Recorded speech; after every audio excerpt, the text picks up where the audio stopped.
Hello বন্ধুরা, welcome back to my channel মা মাসিদের রান্নাঘর।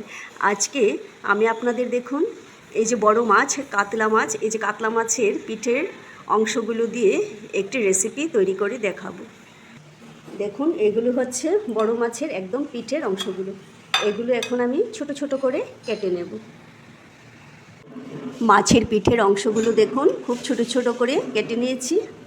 এখন লবণ, হলুদ, তেল এগুলো দিয়ে মেখে নেব।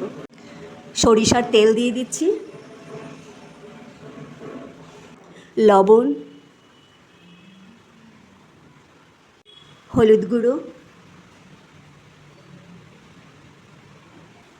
শুকনো লঙ্কার গুঁড়ো, কাঁচা লঙ্কা বাটা,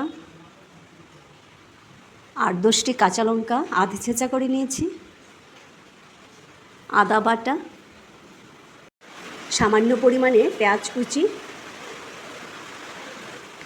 5-6টি রসুনের কোয়া দিয়ে দিচ্ছি, আধ ছেঁচা করে নিয়েছি,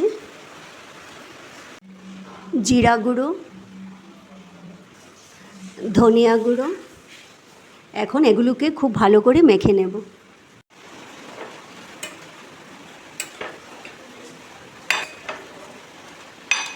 ভালো করে মেখে নিয়েছি, এখন সম্ভার দেব। রান্নাটা সরিষার তেল দিয়ে করছি।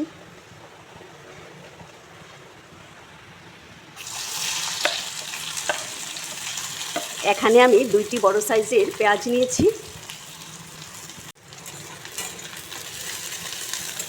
গ্যাসের ফ্লেমটাকে একদম লো করে পেঁয়াজগুলো লালচে করে নেব।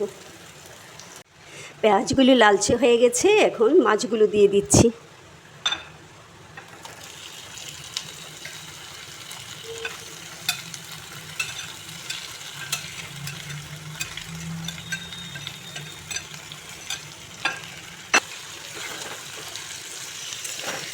গ্যাসের ফ্লেমটাকে লো রেখে ঢেকে দেব।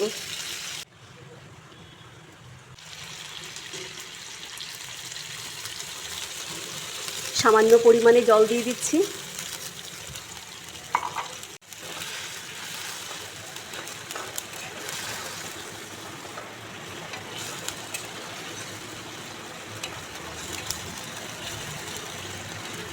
গ্যাসের ফ্লেমটাকে লো রেখে কিছুক্ষণ কুক করে নিচ্ছি।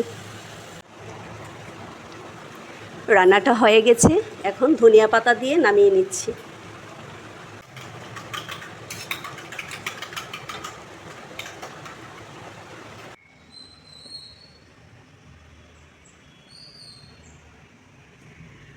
বন্ধুরা, মাছের কাটার রেসিপিটা দেখুন, কি দুর্দান্ত হয়েছে। খেতেও কিন্তু খুবই দুর্দান্ত লাগে। একবার এই কাটাগুলো এনে রান্না করে খেয়ে দেখবেন, খুবই ভালো লাগবে।